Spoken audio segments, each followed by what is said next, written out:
Are you ready to uncover those hidden wars that shook the global economy, pitted nations against each other, and sparked history's greatest financial battles? In 478 BCE, fearing that the eastern Greek city-states might still face the threat of Persian attacks, a defensive alliance was established under the leadership of Athens, the Delian League, Attic-Delos Naval League. This alliance rapidly expanded, with over 300 city-states joining, primarily those along the Ionian coast and the Aegean Islands.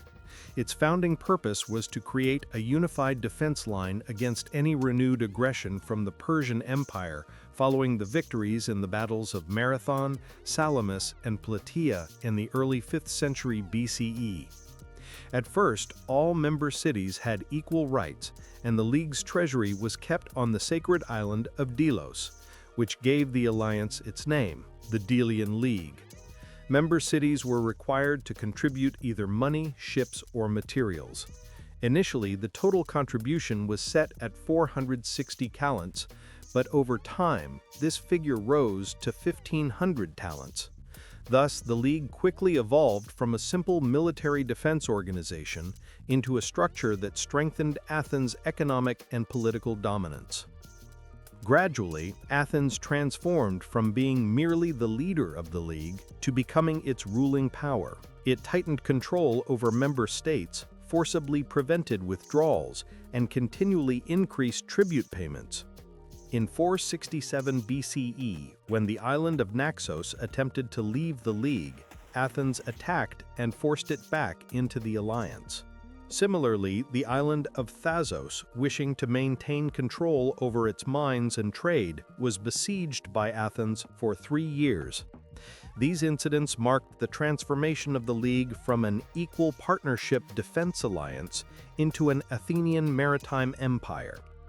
Despite this shift in power, the League achieved significant military successes. Victories were won against Persian forces in regions such as Ion, the Thracian Chersones, and Sogdian. As a result, Persian influence over the Aegean diminished. Around 450 BCE, with the signing of the Peace of Callias, direct conflict with Persia came to an end, ushering in a period of relative peace in the Aegean. During this time, piracy was largely eradicated, trade flourished, Athens' silver tetradrachm became the common currency, and systems of measurement and law were standardized. However, Athens remained the principal beneficiary of these developments. Once the Persian threat faded, dissatisfaction grew among the League's members. Many cities no longer wished to pay tribute or sought to break free from Athenian dominance. Athens responded harshly with military force, transforming the League's nature entirely. The Delian League was no longer a defensive alliance, but rather a mechanism serving Athens' political and economic interests. The First Peloponnesian War, beginning around 460 BCE, and later the Peloponnesian War, weakened the League significantly. In 454 BCE, Athens transferred the League's treasury from Delos to Athens itself, cementing its control, but this centralization also sowed the seeds of the League's decline. Athenian military defeats, rising financial burdens, and widespread revolts among its allies eventually led to its downfall. In 404 BCE, after Athens' defeat by Sparta, the League effectively dissolved. In conclusion, the Delian League stands as a striking example in ancient Greek history of how cooperation and balance of power can shift over time. What began as a mutual defense pact gradually transformed into an empire under Athenian rule. Its collapse revealed that the internal rivalries and power struggles among Greek city-states could prove more destructive than any external threat. The Punic Wars, which began in 264 BCE and lasted for about a century, were 3 major conflicts between Carthage and the Roman Republic that radically altered the balance of power in the Mediterranean. At the outset of the First War, Rome was a dominant force on the Italian peninsula, while Carthage was a wealthy and maritime-skilled city-state established along the North African coast. This situation pushed Rome into a new arena, both militarily and politically. The First Punic War, 264 to 241 BCE, was fought primarily over control of the island of Sicily. Rome intervened in a crisis on the island, which was under Carthaginian influence, entering a conflict between Carthage and Syracuse by supporting one of the opposing sides. Initially inexperienced at sea, Rome rebuilt its navy, and in 260 BCE at the Battle of Mylae, used a boarding device known as the corvus to inflict heavy losses on the Carthaginian fleet.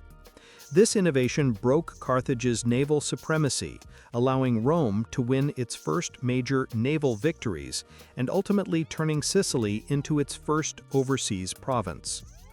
The Second Punic War, 218 to 201 BCE, began when Carthage expanded its influence in Spain, and its young commander, Hannibal Barca, launched an invasion of Italy by crossing the Alps. Hannibal dealt Rome severe defeats at battles such as Ticinus, Trebia, and Trasimene, and most notably at Cannae in 216 BCE, where the Roman army suffered a devastating loss. However, Rome recovered under the leadership of the young general Scipio Africanus, who forced Hannibal's retreat from Italy and decisively defeated Carthage at the Battle of Zama in 202 BCE.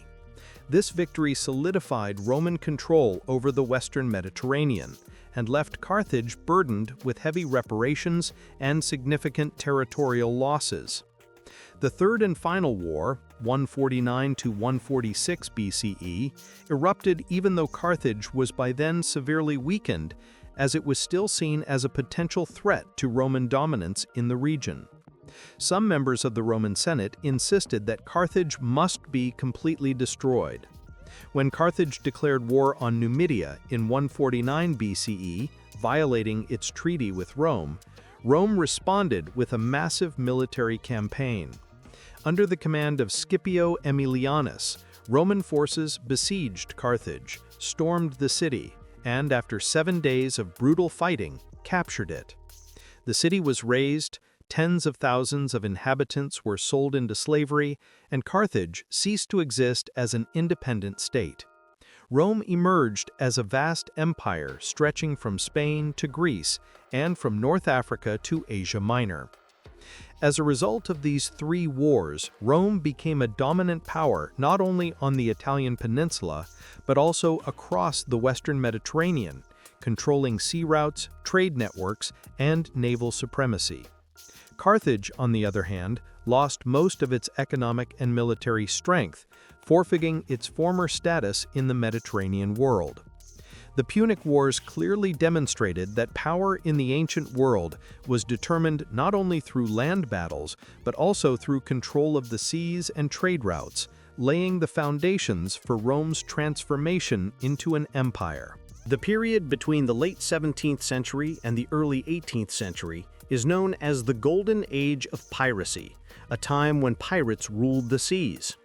This era, generally considered to have lasted from around 1650 to 1726, saw piracy flourish in regions such as the Caribbean, the eastern coasts of North America, the West African coast, and the Indian Ocean. This period was divided into 3 main phases. The first phase, from 1650 to 1680, represents the rise of pirate communities known as buccaneers. After the end of the 30 Years' War, many soldiers from Europe found themselves unemployed and turned to piracy in the Caribbean. English, French, and Dutch pirates launched attacks on Spanish colonies and targeted trade ships in the region.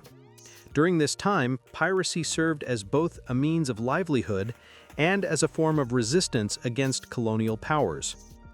The second phase occurred around the 1690s, during which piracy became more organized and professional. Pirates expanded their activities beyond the Caribbean to distant regions, such as the Indian Ocean and the Red Sea. Famous pirates of this period included William Kidd, Henry Every, and Thomas Tew. These pirates targeted merchant ships, especially those carrying spices, gold, and silk, amassing considerable loot. The third and final phase lasted from the early 1700s to the late 1720s. During this period, piracy reached its peak in terms of prevalence and notoriety. With the end of the War of Spanish Succession, many sailors became unemployed and turned to piracy. The colonial rivalry between England and Spain further expanded pirates' areas of operation. Pirate tales became popular among the public, appearing in newspapers and folk legends. One of the most famous pirates, Blackbeard, lived during this period. The golden age of piracy emerged from a combination of economic, social, and political factors. The growth of colonial trade, insufficient security of sea routes, and unemployment due to wars made piracy an attractive option. Pirate ships often adopted relatively democratic forms of governance, shared loot fairly, and appointed commanders based on maritime experience. However, by the late 1720s, governments began taking strict measures against piracy. Trade routes were protected, navies were strengthened, and pirates were systematically hunted. Many pirates were captured and executed, or accepted government pardons and abandoned piracy. Thus, the golden age of piracy came to an end. In conclusion, the golden age of piracy was not just a time of adventurous tales. It was also a historical period shaped by maritime trade, colonialism, and international competition. This era demonstrated that control of the seas could not only be exercised by navies, but also by pirate communities that established their own organized systems. The Opium Wars were two major conflicts between China and Western powers in the 19th century. The first occurred between 1839 and 1842, and the second between 1856 and 1860. The primary cause of these wars was British merchants illegally importing opium into China, which the Chinese authorities tried to stop. At the time, China strictly controlled foreign trade. However, the British were making huge profits by selling Indian opium to China to cover their trade deficit. Opium addiction spread among the Chinese population, disrupting both social and economic stability. The Chinese government attempted to stop this trade, especially by destroying large quantities of opium in the Canton port. This action was seen by Britain as an attack on its commercial rights, leading to the outbreak of the First Opium War. At the end of the First War, China was defeated and the Treaty of Nanking was signed in 1842. Under this treaty, China was forced to cede Hong Kong Island to Britain, pay a large indemnity, and open several ports to foreign trade. This marked the beginning of the unequal treaties era in Chinese history. Britain gained free access to the Chinese market, seriously undermining China's economic independence. The Second Opium War began in 1856, this time with France joining Britain. The Western powers sought more trade privileges and diplomatic rights in China. At the same time, China was weakened by major internal turmoil, including the Taiping Rebellion. China was defeated again, and the Treaty of Beijing was signed in 1860. This treaty granted Western powers additional ports, the right for foreigners to travel and carry out missionary work in China, and partially legalized the opium trade. The consequences of these wars were devastating for China. The Qing dynasty suffered great humiliation, national sovereignty was undermined, and Western economic, political, and cultural influence spread throughout many regions. Additionally, the wars fueled widespread anger and demands for reform within Chinese society. Ultimately, this process laid the groundwork for the collapse of the Qing dynasty in the early 20th century and the beginning of modernization movements in China. Overall, the Opium Wars permanently shifted the balance of power between East and West and represent a pivotal turning point in the colonial expansion in Asia. For China, these wars marked the beginning of the century of humiliation, while for the West, they represented an economic victory that expanded global trade.